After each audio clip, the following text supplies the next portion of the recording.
The call from Victoria came at exactly 11:51 at night. She was whispering from the 24/7's private offshore wealth vault where she managed high net worth accounts.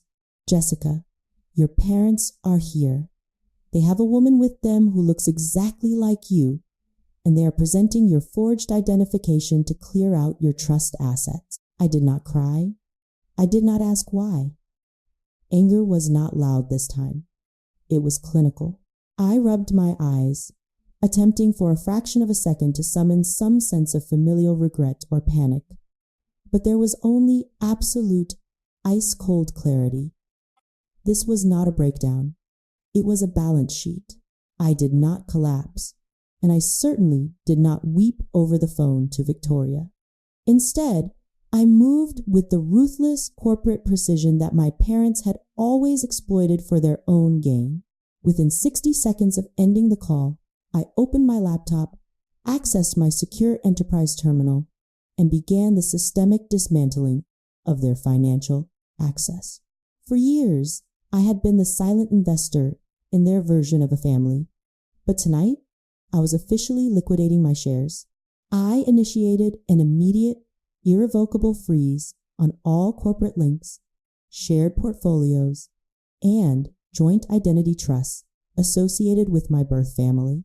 I watched the progress bar on my screen fill up, visualizing the exact moment the teller at Victoria's branch would receive the red flag notification, effectively halting the fraudulent withdrawal just seconds before the transaction could clear. I systematically locked them out of the legacy accounts, severing the financial arteries they had bled dry for decades.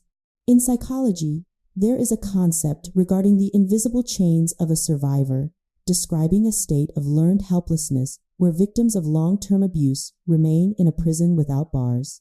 For my entire adult life, I had allowed myself to be bound by those invisible chains, believing that enduring their exploitation was the price of admission for their love.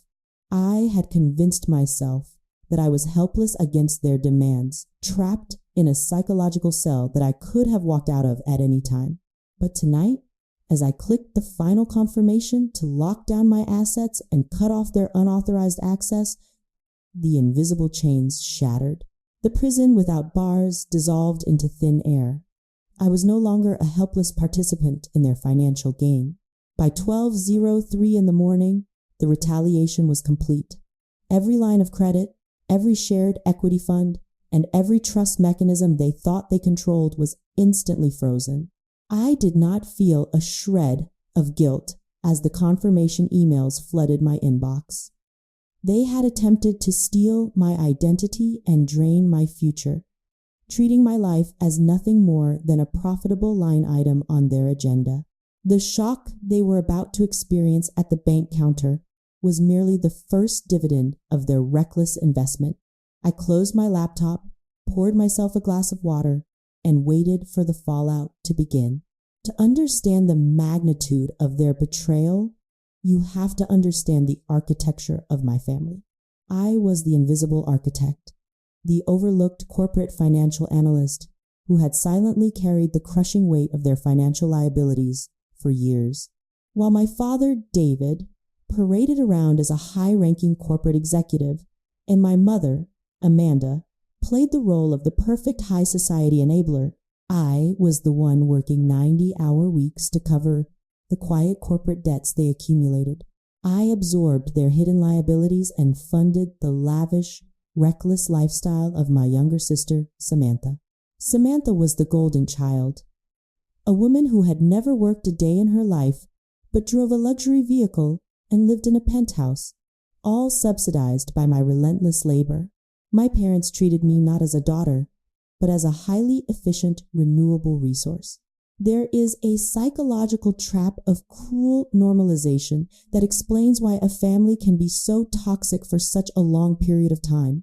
They did not wake up one day and decide to be villains. Instead, they slowly and systematically normalized the exploitation of my labor, creating a psychological mechanism that justified their greed.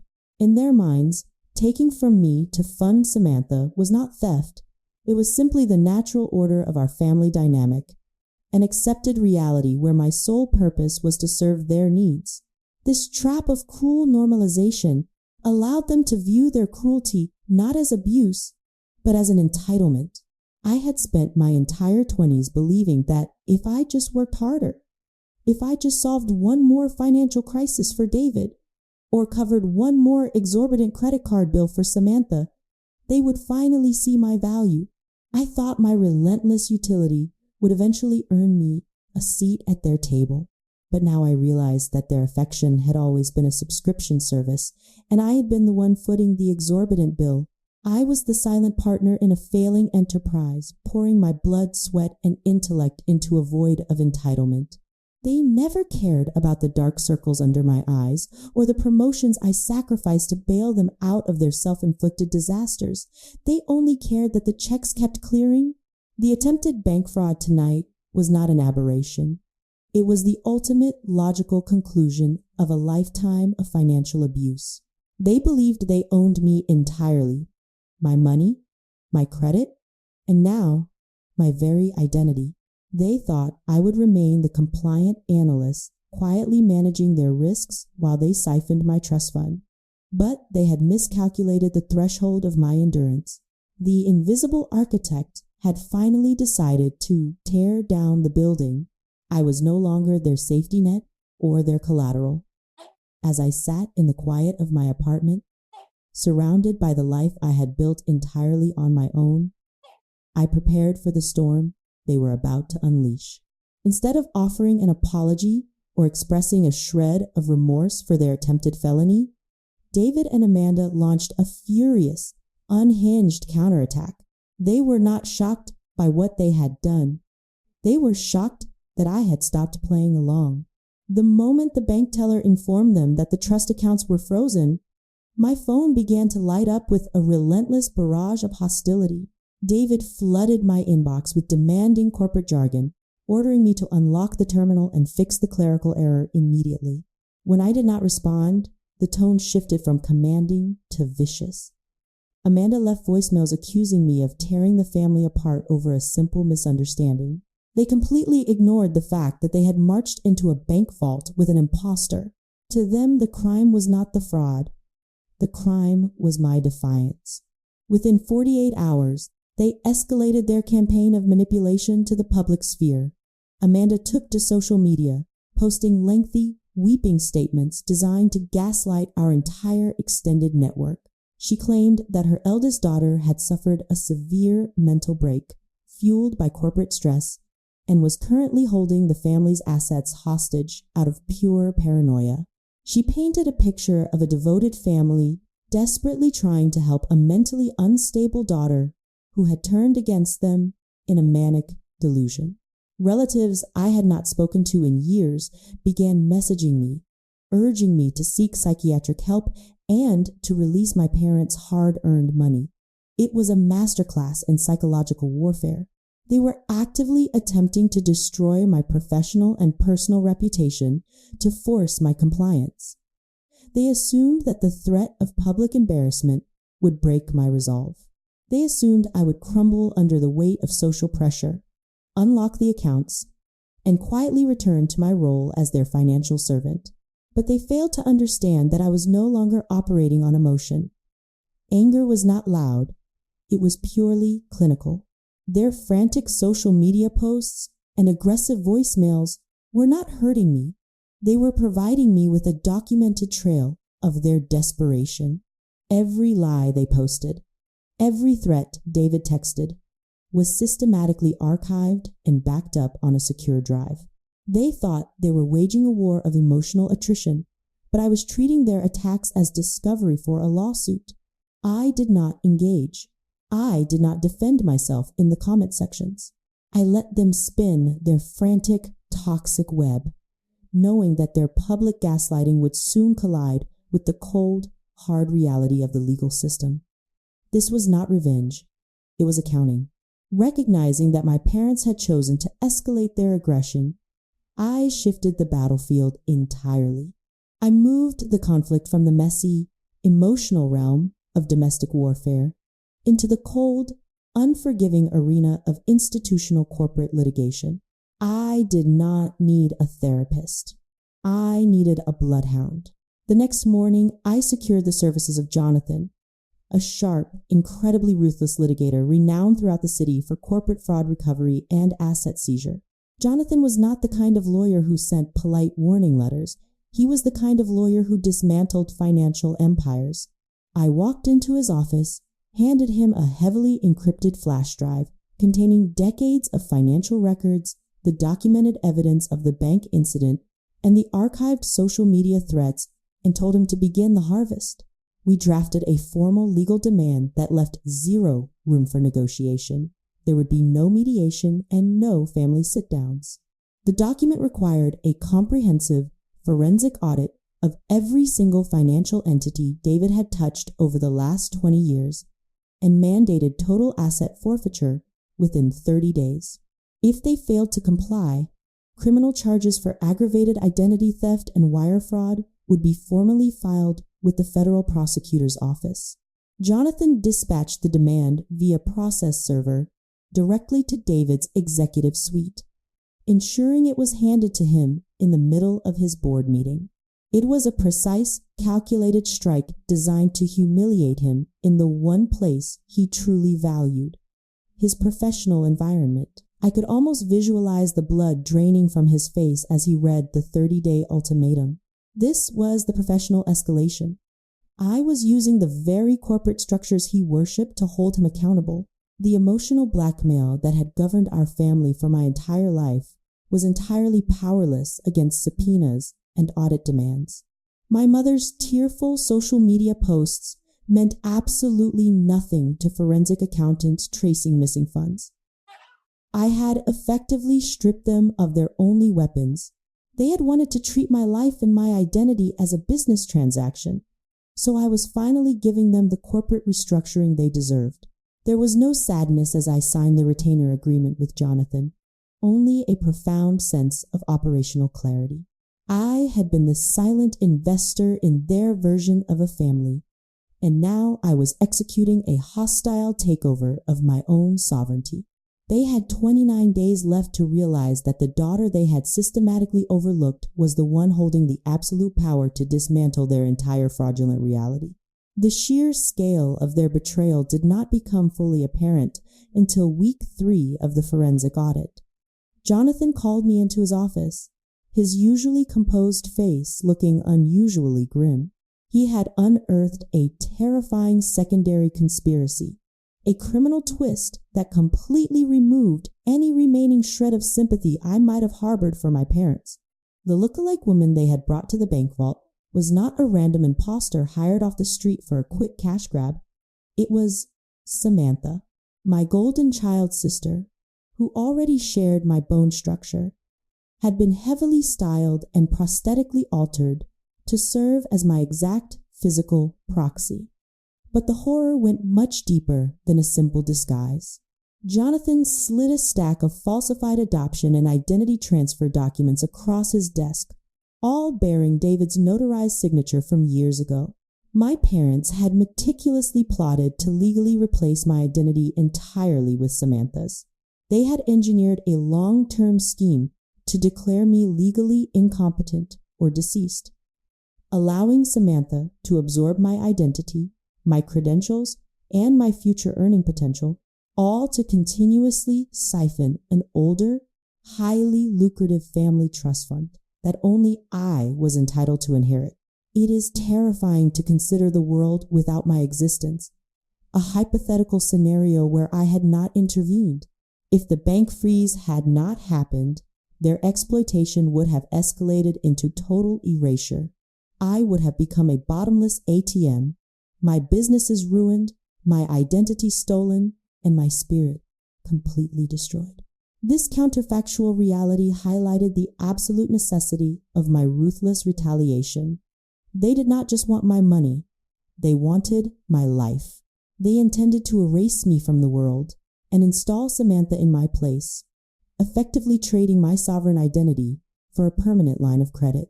The falsified documents proved that this was not a desperate, spur-of-the-moment decision driven by temporary financial stress. It was a cold, premeditated execution of my existence. I stared at the forged signatures, the clinical language transferring my assets and my name to the sister who had always despised me. The psychological trap was fully exposed. They viewed me as nothing more than a vessel to be emptied and discarded. Anger evaporated entirely, replaced by an absolute, terrifying calm. Any lingering hesitation was burned away by the hard evidence of their lethal intent. They had engineered their own destruction. Jonathan looked at me, waiting for my reaction. I did not blink. I instructed him to forward the forged identity transfer documents directly to the federal prosecutor's office immediately. There would be no 30-day grace period for this. The game was over, and the annihilation of their fraudulent empire was about to commence. The ultimate reckoning occurred at the annual executive gala, held at an elite, luxury lakeside hotel. It was the premier social event of the year, filled with high society peers, board members, and the corporate elite that David and Amanda spent their entire lives trying to impress. I arrived alone, wearing a tailored charcoal suit, feeling completely unshakable. They spotted me near the grand staircase, David's face contorted with rage, while Amanda and Samantha flanked him, looking panicked. They cornered me in the center of the crowded foyer, deliberately choosing a highly visible spot, banking on the assumption that I would submit to avoid a public scene. David leaned in, his voice a harsh, demanding hiss, ordering me to drop the legal freeze and withdraw Jonathan's audit demands before I ruined the family name forever. He threatened to cut me off, oblivious to the fact that I had been the one funding his existence. I stood perfectly calm and radiant under the crystal chandeliers. I did not flinch, and I did not lower my voice. I opened my leather portfolio and handed my father not a concession, but the final devastating results of the civil forensic audit. I am not the one you need to negotiate with, I said, stepping back and nodding toward the grand entrance. Right on cue, a team of U.S. Marshals strode into the center of the foyer, presenting federal arrest warrants and immediate asset seizure orders authorized by a federal judge just 3 hours prior. The color instantly vanished from David's face as his eyes scanned the federal badges. Amanda let out a strangled gasp, reaching for the officer's papers, while Samantha shrank back in terror. The surrounding conversations abruptly stopped. Dozens of elite executives and socialites turned to watch as the powerful David Henderson crumbled in real time.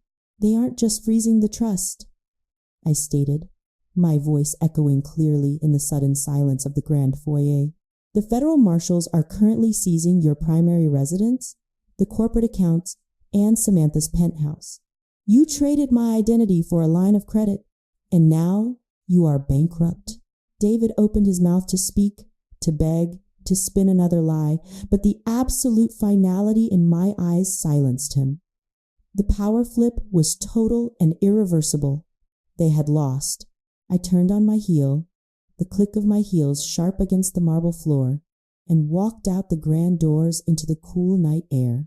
I left them stranded there in the center of the gala, holding their own arrest warrants, facing total public disgrace and imminent incarceration. The legal battle concluded swiftly with a total, devastating victory. My precise retaliation resulted in the full recovery of $6 million in restitution, stripping my former family of every asset they had acquired through my exploitation. David and Amanda faced federal criminal prosecution for identity theft and corporate fraud, their precious social standing reduced to ashes. Samantha was left bankrupt and entirely dependent on a system she had never learned to navigate. With the recovered funds, I established an independent financial mentorship foundation dedicated to helping individuals recovering from economic abuse and familial exploitation. This was the truest form of justice, focusing not merely on punishing the past, but on making their cruelty ultimately meaningless. What people often misunderstand about toxic family dynamics is that the hardest part isn't fighting back against their cruelty. It is accepting that the people who brought you into this world viewed you merely as an extension of their own balance sheet. For years, I believed that my worth was tethered to how much I could endure, how many fires I could put out for a family that would gladly trade my identity for a line of credit. But the truth is, true liberation begins the moment you stop seeking validation from a prison warden and realize that your name, your face, and your life belong entirely to you. When you cut away the infected tissue of conditional love, you don't bleed out. You finally begin to breathe. You don't need their permission to exist, and you certainly don't need their approval to shine. If you are standing in the wreckage of a betrayal you never saw coming, take a breath, look around. You are not the shadow they tried to draw. You are the architect of your own unshakable future.